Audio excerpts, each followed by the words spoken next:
Buenos días, jóvenes. Buenas tardes. Buenas tardes. Buenas tardes. Buenas tardes, profe. ¿Qué tal? Buenas. Feliz inicio de semana.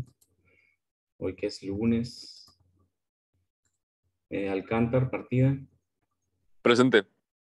Camacho. Presente. Fuentes, López.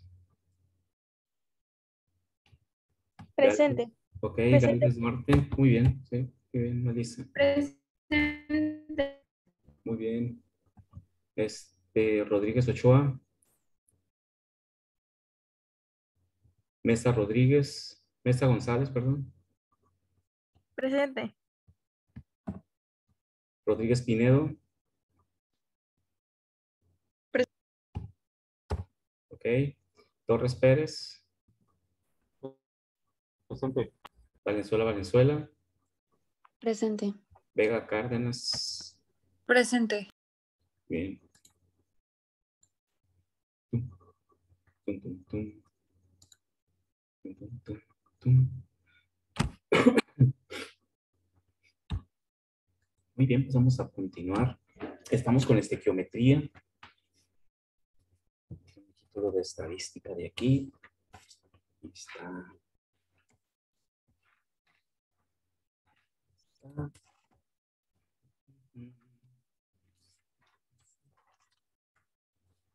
Muy bien. Balanceo por tanteo. Terminamos balanceo.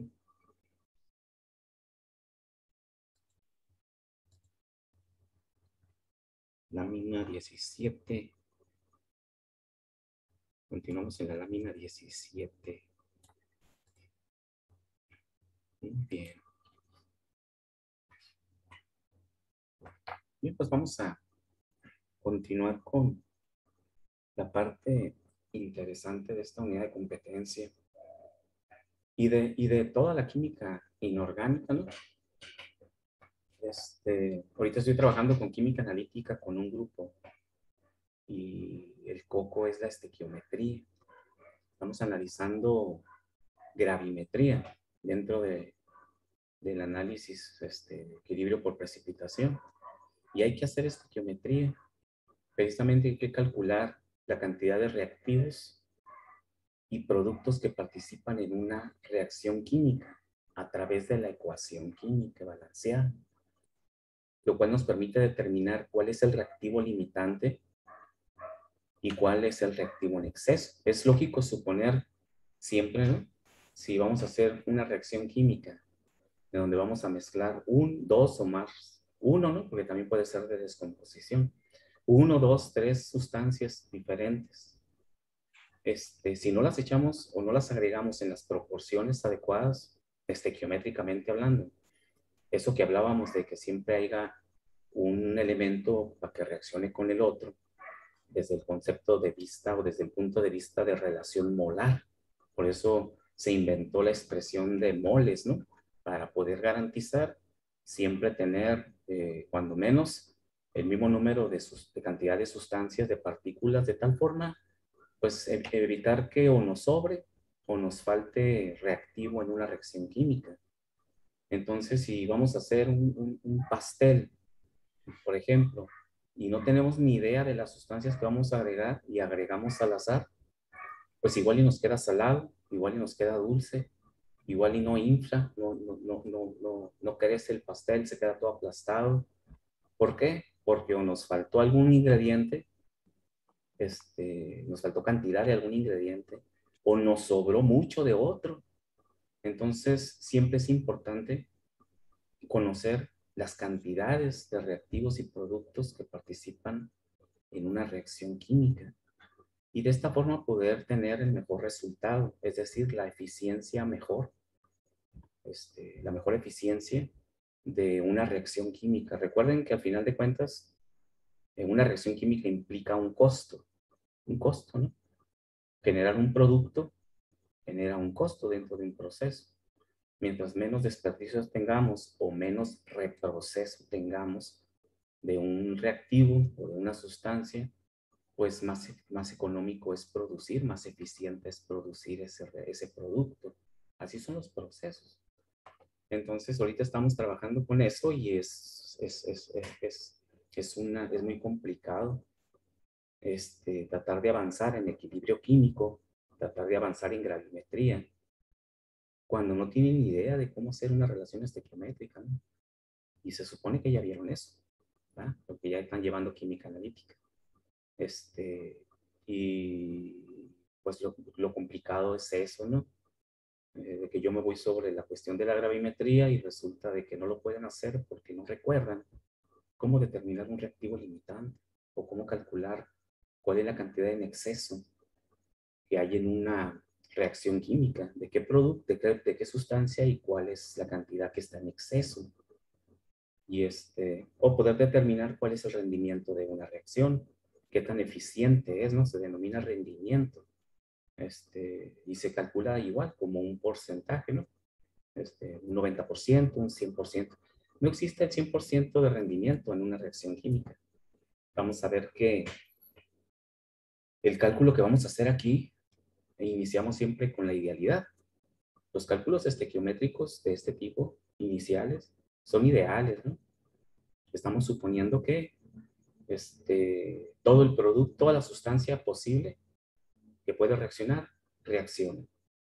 Después ya se complicarán un poquito la existencia cuando entren a fisicoquímicas y vean eficiencias cinéticas de reacción, ecuaciones de primer grado, ecuaciones de segundo grado, en la cinética. Es decir, ahí van a estudiar realmente si una reacción química es posible que se lleve a cabo y si se lleva a cabo, qué tan eficiente es su cinética, es decir, la velocidad a la cual se convierte en productos. Pero tienen que saber muy bien, tienen que dominar la estequiometría, es decir, los cálculos ideales de masas en una ecuación química. ¿Okay? Entonces, en eso vamos a trabajar en esta. Es fundamental, lo que les quiero decir es que esto es fundamental. Tienen que aprenderlo y dominarlo. Ahora sí, como luego les digo, ¿no?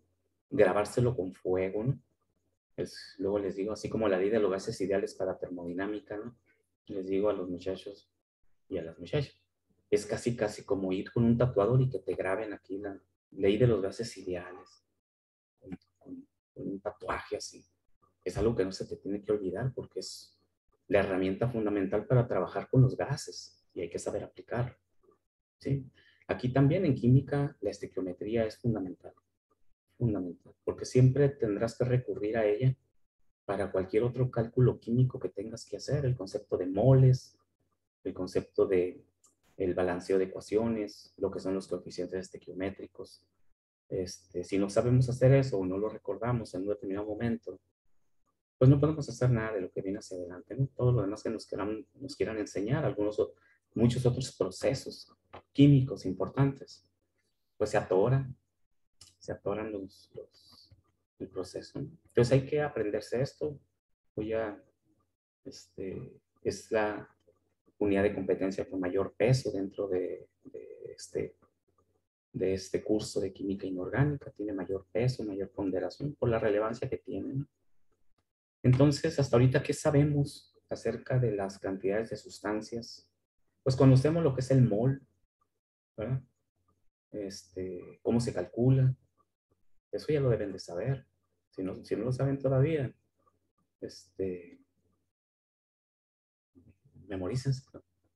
Yo tengo una taza donde viene el número de Avogadro y por el otro lado viene mol, la ecuación de mol.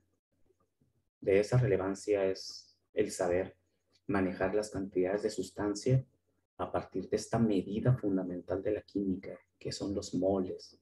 Entonces, mol es la cantidad de la masa entre peso molecular.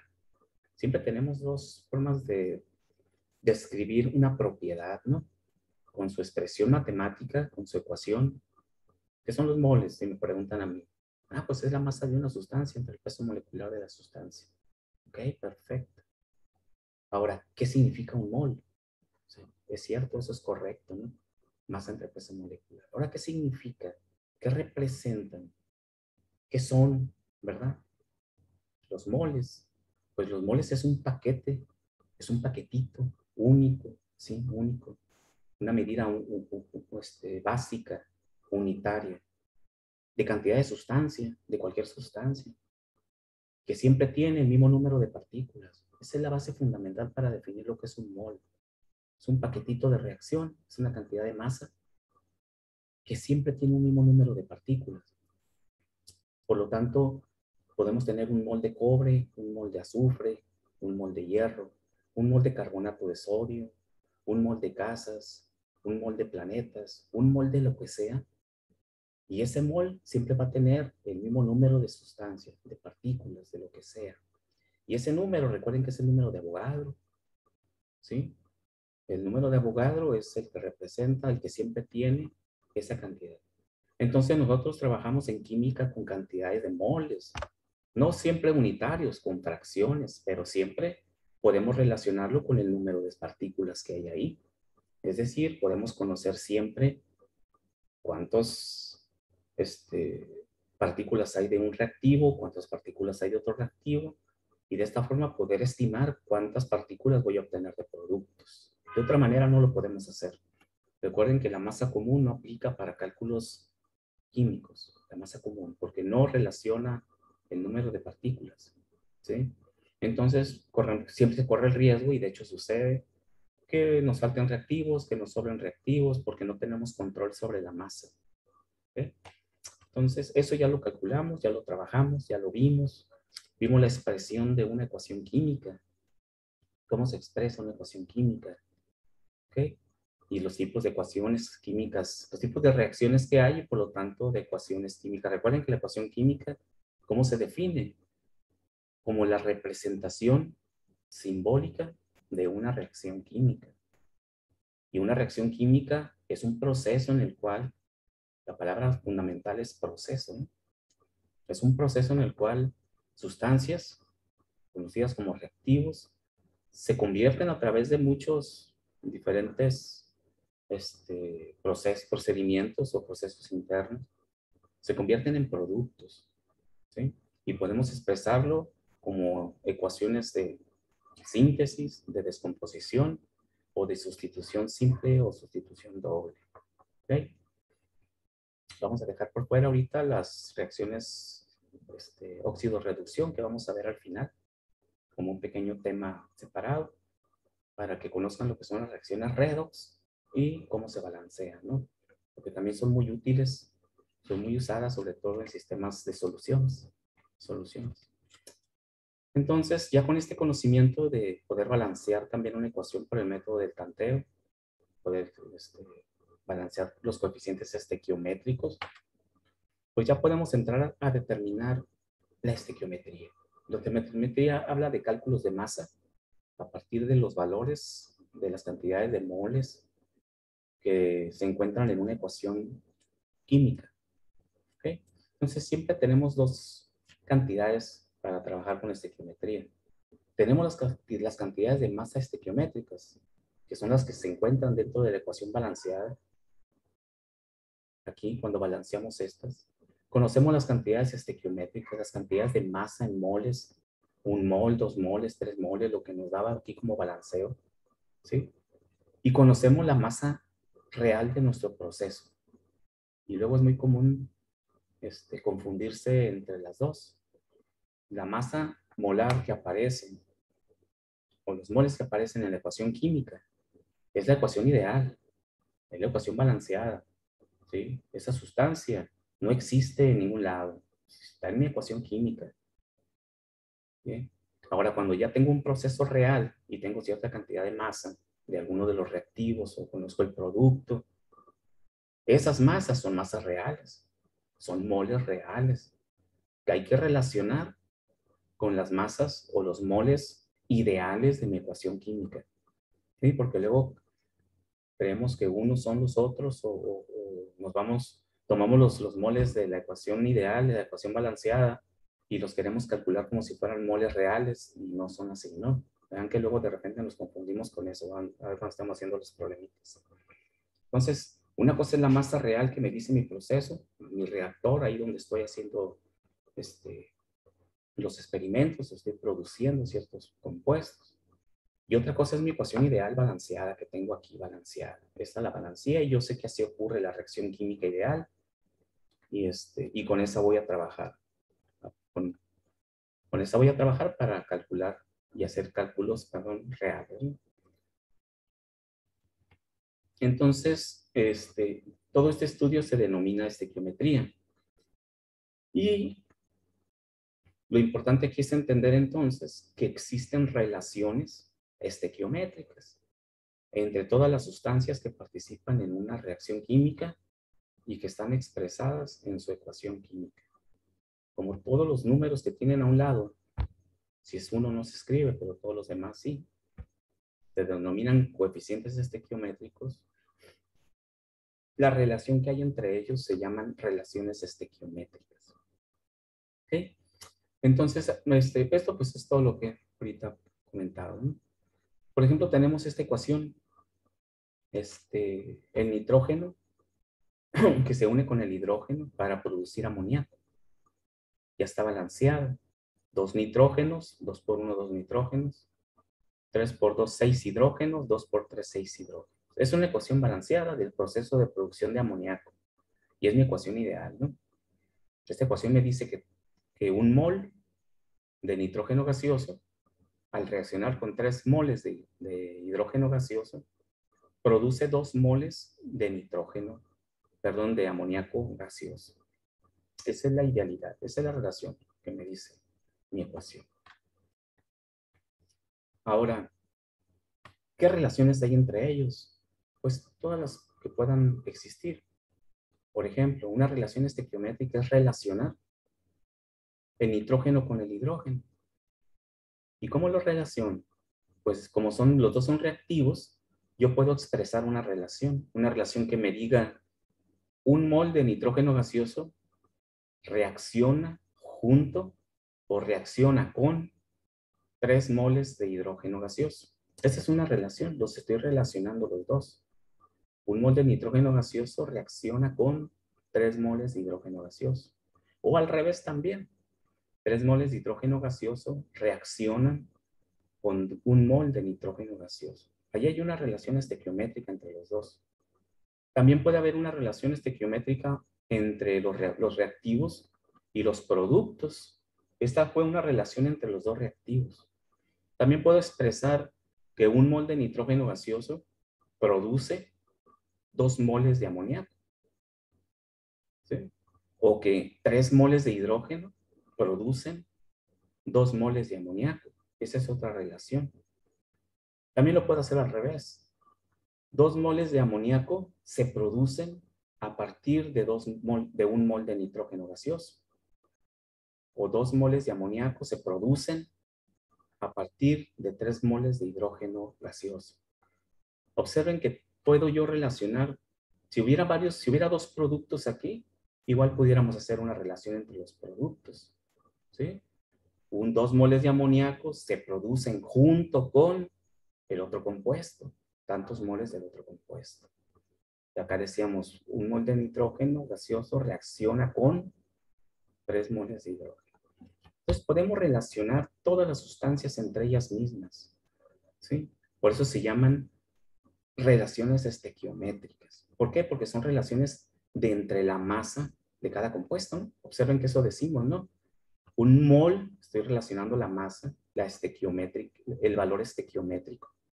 Un mol de nitrógeno reacciona con 3 moles de hidrógeno gaseoso. Lo que estoy relacionando son los moles, los valores estequiométricos, por eso se llaman relaciones estequiométricas. Son muy útiles, de hecho, es fundamental entender cómo son estas relaciones, porque son las que nos van a ayudar a resolver los problemas de estequiometría en este curso y todo lo que venga hacia adelante en otras materias, ¿no? Entonces, hasta aquí con las relaciones estequiométricas, ¿no? Estas relaciones estequiométricas se pueden expresar como factores de conversión. Una relación siempre es un cociente, ¿no? Siempre se expresa como una división. No sé si lo han notado eso, ¿no? ¿Qué es la densidad? La densidad es la relación entre la masa y el volumen. ¿Y cómo se calcula? densidad es igual a masa entre volumen. Es una relación entre la masa y el de abajo como denominador el volumen. ¿Qué son los moles? Es una relación entre la masa y el peso molecular. Nadie necesita ponerme la fórmula. Si yo sé que es una relación entre la masa y el peso molecular, pues podemos escribir masa entre peso molecular. Eso nos indica cómo escribir la fórmula, porque una relación siempre es un cociente, ¿sí? Entonces las relaciones estequiométricas igual se expresan como cocientes. Y como lo vamos a multiplicar por la masa que conocemos en los cálculos estequiométricos, pues entonces se denominan factores de conversión estequiométricos. ¿Okay? Todo lo que hablamos ahorita, ¿no? Todas las relaciones. Y entonces el método general dice para resolver problemas de estequiometría es el siguiente. Escribir o tener una ecuación balanceada de la reacción. Convertir la cantidad conocida de masa. Siempre necesitamos conocer una masa. Ya sea un producto, ya sea un reactivo. Pero siempre necesitamos conocer cuando menos una masa. Si no, pues no podemos calcular nada, ¿no? Y esta masa normalmente la conocemos en masa común. Hay que convertirla a moles para poder trabajar con la estequiometría y calcular los números de moles. Utilizar la relación molar de la ecuación para calcular el número de moles aquí dice del producto, ¿no? Lo vamos a hacer más general. Para calcular la cantidad de moles del compuesto de interés. Porque puede ser un reactivo también. Puedo calcular un reactivo. Como lo puedo relacionar entre todos. No necesariamente tengo que tener reactivos y ya nomás conocer productos. Puedo conocer productos y conocer cuántos reactivos participaron para formar ese producto. ¿Sí? Entonces, al final de cuentas, ya teniendo la masa molar, la masa en moles, de lo que sea, hacemos uso de la relación estequiométrica para calcular los moles del compuesto de interés. Una vez que ya tengo los moles, no es conveniente dejarlo expresado en moles porque la gente común que va a trabajar con esta sustancia, pues no va a tomar moles de un frasco. Entonces se lo tenemos que dejar ya convertido nuevamente a masa común. Entonces convertimos los moles calculados en gramos u otras unidades, ¿no? Pueden ser gramos, pueden ser kilogramos, pueden ser libras, pueden ser toneladas, cualquier unidad de masa común que sea conveniente de acuerdo al problema que se esté resolviendo, ¿no? Ok, entonces ese es el procedimiento. Una masa conocida, convertirlo a moles, hacer la relación estequiométrica para calcular la masa de interés y luego convertirla nuevamente a masa común. Son los 4 pasos. Y aquí tenemos un ejemplo. ¿Sí? Y se considera un simple ejemplo en el que 6 moles, bueno, aquí ya nos dan los moles.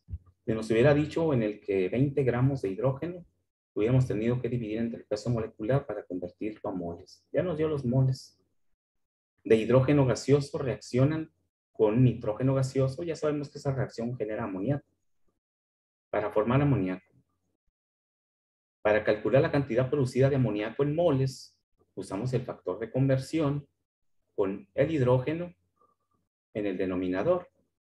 En otras palabras, vamos a usar la relación. ¿Dónde está nuestra ecuación? Aquí está.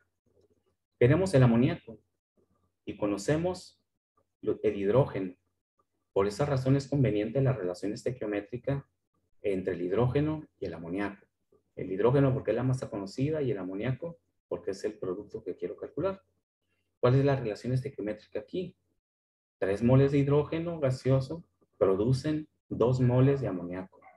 O también 2 moles de amoníaco se producen a partir del hidrógeno gaseoso. Sí, cuando lo expreso en el sentido contrario, el cociente está al revés, ¿no? No sé si cachan eso. O sea, no es nada más mencionarlo al revés y simplemente mencionarlo al revés. Lo que pasa es que se escribe al revés. Un factor de conversión estequiométrico se puede usar en forma hacia la derecha, leyendo hacia la derecha o leyendo hacia la izquierda. Es decir, los moles de hidrógeno arriba y el amoníaco abajo, o el amoníaco arriba y el hidrógeno abajo, dependiendo de cómo se necesite en nuestra expresión. Si conozco el hidrógeno, el amoníaco va abajo. Si conozco el amoníaco, el hidrógeno va arriba. O sea, ahorita lo van a observar aquí, ¿no? Tenemos los moles, 6 moles de hidrógeno. Esta es mi relación estequiométrica. 2 moles de amoníaco se producen a partir de 3 moles de hidrógeno. ¿Okay? Entonces podemos observar cómo lo colocamos. 2 moles de amoníaco se producen a partir de 3 moles de hidrógeno. Lo estamos leyendo de aquí hacia atrás, ¿va? El primero que mencionamos va arriba, pues. El amoníaco va arriba y el hidrógeno va abajo. ¿Por qué lo ponemos de esta forma? Porque como estos son moles de hidrógeno y tenemos que cancelar la sustancia con la que estamos trabajando para que nos quede la sustancia que queremos calcular. Por lo tanto, si lo acomodo así, puedo hacer la eliminación matemática o la cancelación matemática, ¿no? Moles entre moles de hidrógeno se cancela, me queda 1 y me quedan moles de amoníaco. ¿Sí? El trabajo, el análisis de las unidades de los moles de compuesto me indica si coloqué mi factor de conversión estequiométrico de manera adecuada. Si lo pongo al revés, no puedo cancelar los moles de hidrógeno, me quedan multiplicando. Me quedarían moles cuadrados de hidrógeno gaseoso y eso no tiene sentido. Se tienen que cancelar, por eso se acomodan de modo que se puedan cancelar. Cancelamos moles de hidrógeno entre moles de hidrógeno y nos van a quedar 6 por 2, 12, entre 3, 4 moles de amoníaco. ¿Okay? Entonces ya obtuvimos los moles de producto que queríamos a partir de los moles de hidrógeno. ¿Okay? Utilizando el factor de conversión adecuado entre el amoníaco y el hidrógeno. ¿Sí? Ya que tenemos los moles de hidrógeno, bueno, aquí sería convertir estos moles de amoníaco a masa de amoníaco. Y ya sabemos que es multiplicando por el peso molecular. Únicamente utilizando la expresión de moles, ¿no? Moles es igual a masa entre peso molecular, por lo tanto masa es igual a moles por peso molecular. Si lo multiplico por el peso molecular del amoníaco, me quedan gramos de amoníaco. Aquí en otro ejemplo nos dice, aquí sí nos da los gramos desde un principio. 16 gramos de hidrógeno reaccionan completamente con nitrógeno para formar amoníaco. ¿Okay? ¿Cuántos gramos de amoníaco se formarán? Como aquí nos dan los gramos de hidrógeno, hay que convertirlo a moles. Y sabemos que el número de moles es igual a masa entre peso molecular, dividido entre el peso molecular, que está aquí, 2.016. Y nos va a quedar 7.96 moles de hidrógeno. Ya convertimos a moles.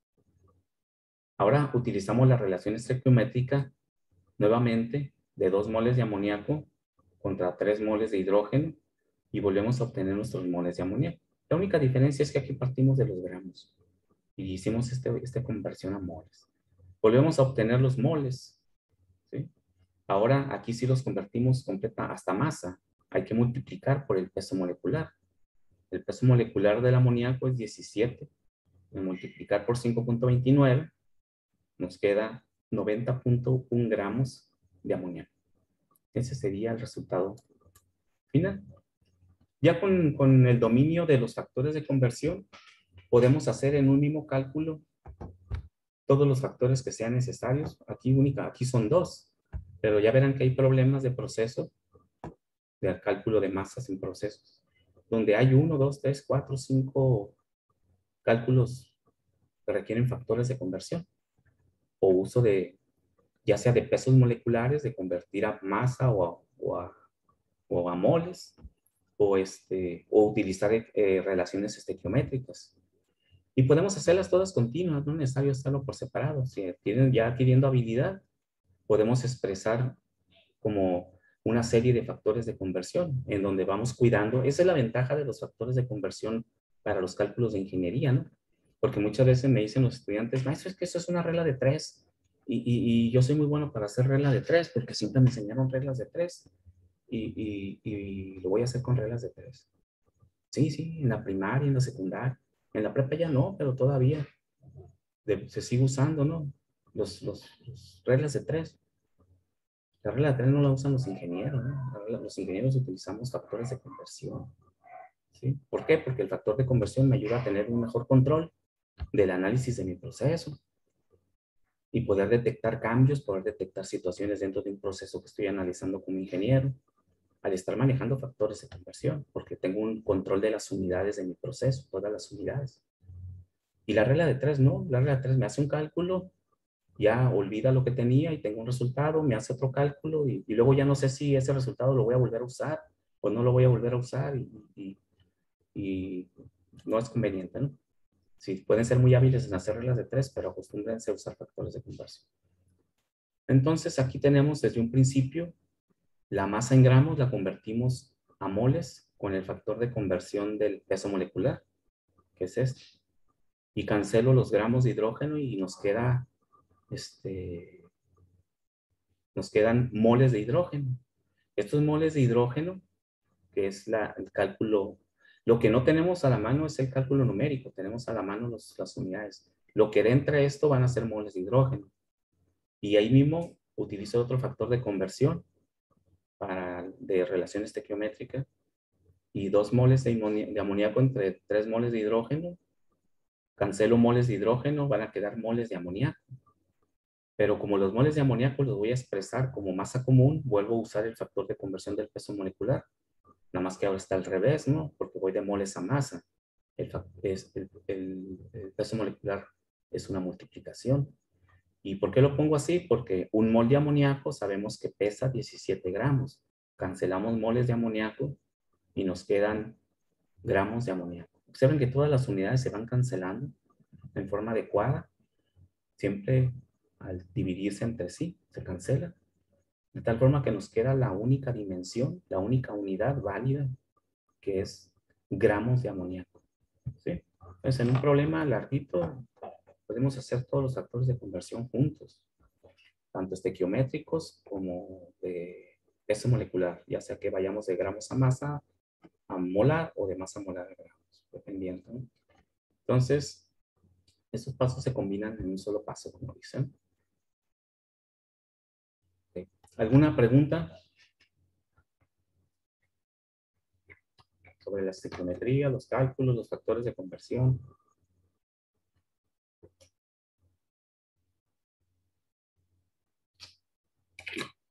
Bien, si no hay dudas, vamos a continuar.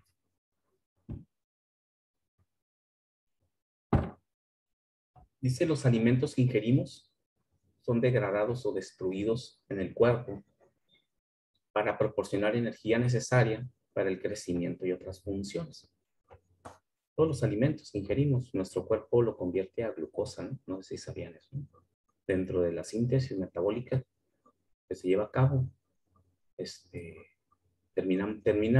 final de cuentas nuestras células no comen taquitos, ni comen sopita, ni comen, no, comen glucosa, ¿no? Comen azúcar nada más. El azúcar es un combustible y nuestro cuerpo termina convirtiendo todo, lo que va a consumir como energía, lo termina convirtiendo a glucosa. Por eso se utiliza la glucosa como una molécula, para calcular la eficiencia metabólica en los seres humanos, ¿no? De conversión de azúcar en energía. Y la ecuación es esta, ¿no?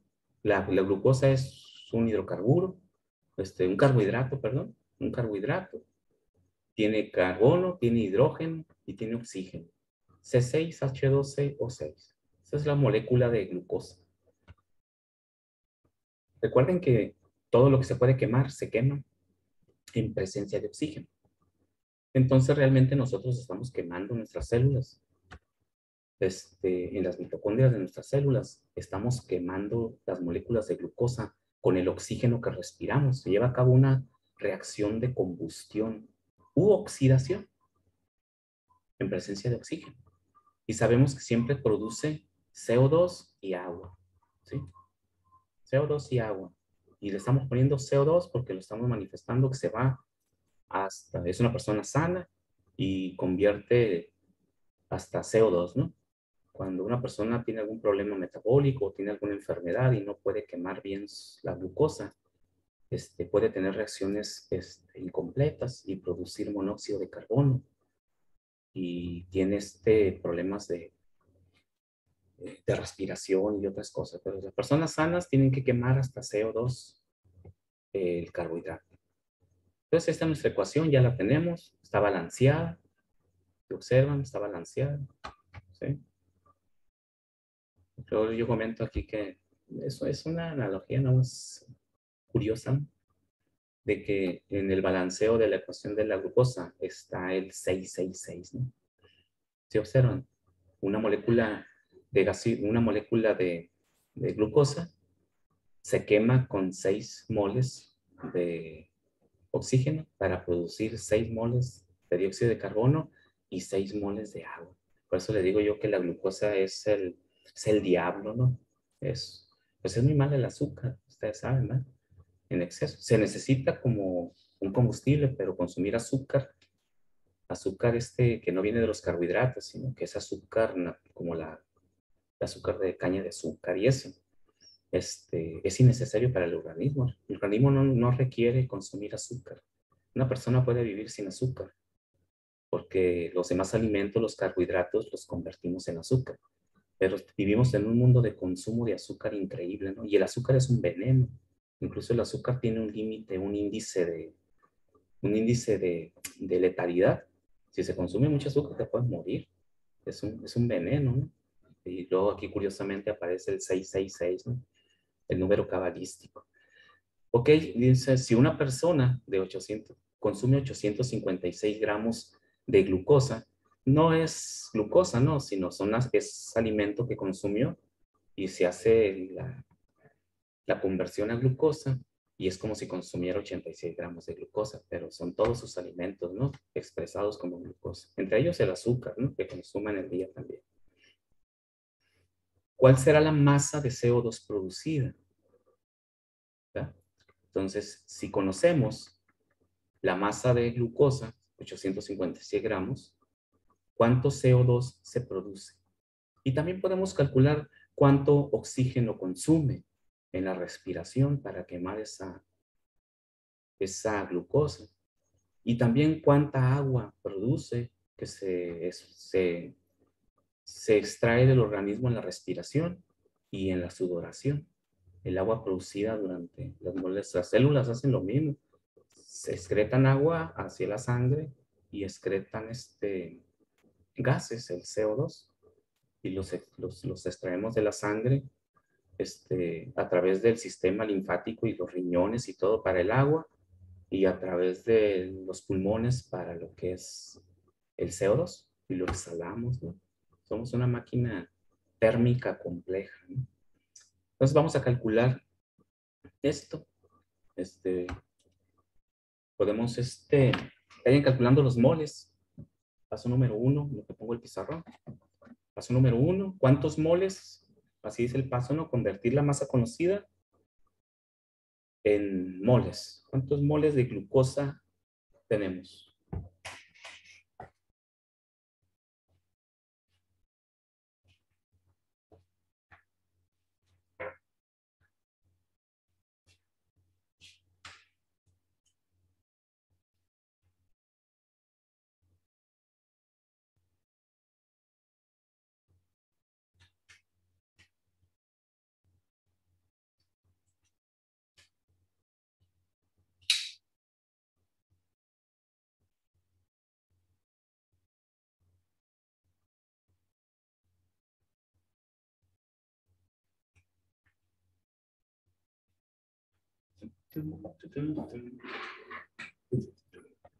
Para eso necesitamos el peso molecular de la glucosa. Saquen el peso molecular de la glucosa primero y me lo dicen cuánto les da.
Nos dice que son 856 gramos de glucosa.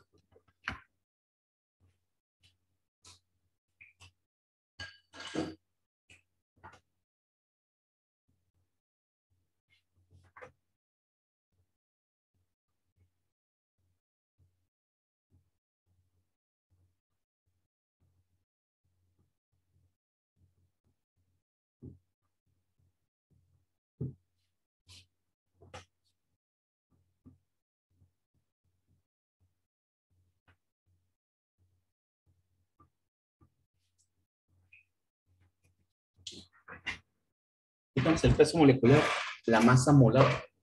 La masa molecular, ¿cómo calculo la masa molecular? ¿Alguien la tiene ahí ya? Es 180 la masa molecular. 180, ¿ok? 180 gramos Sobre mol. por mol, ¿no? La masa, 156 gramos entre 180 gramos por cada mol. Y esto va a ser moles.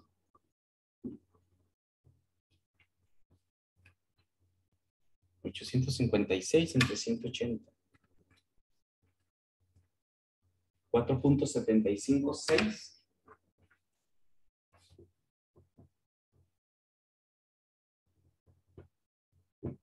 mol de glucosa. Paso número 2. Ya que tengo los moles, con la ecuación balanceada está hacer las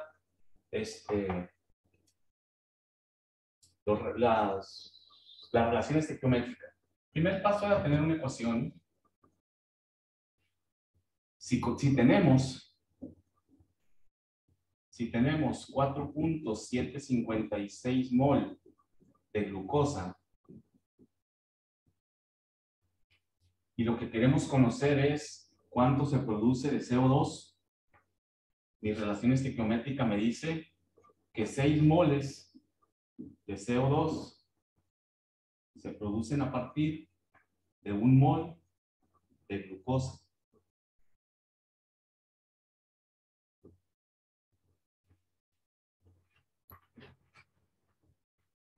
¿Sí?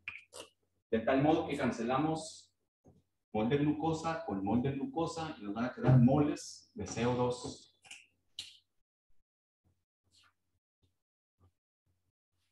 Por 6.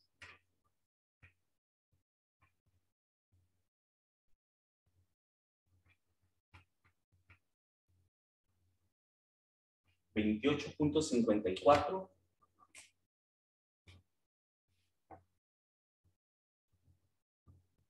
mol de CO2.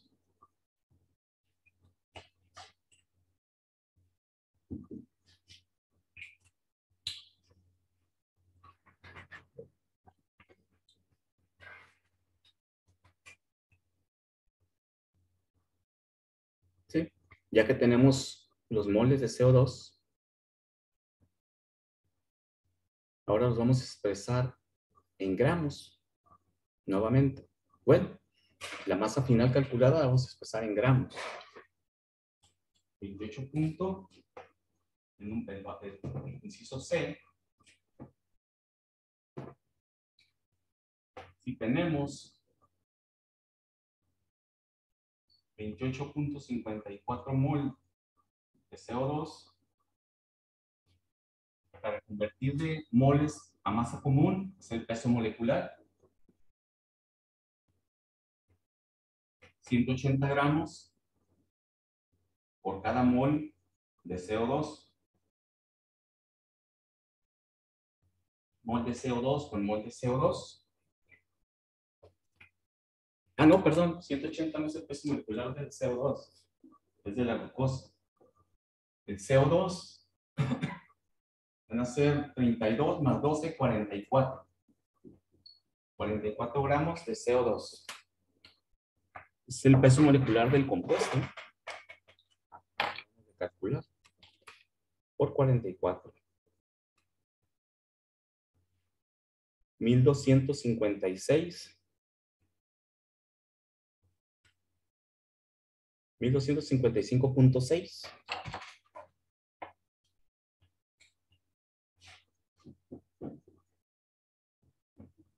Gramos de CO2.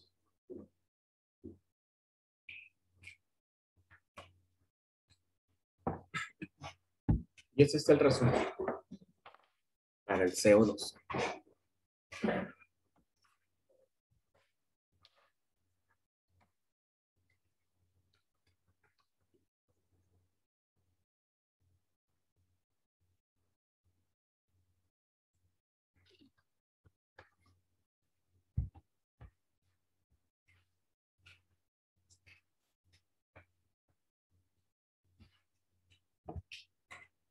¿Alguna duda, jóvenes?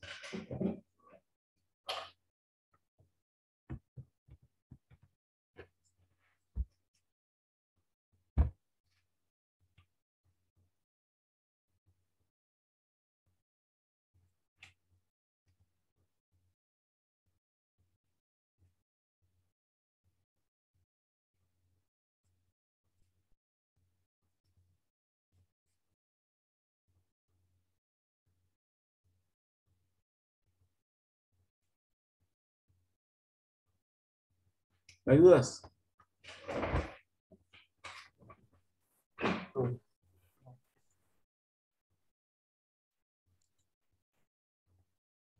Bien, espero que no tengan dudas, ¿no?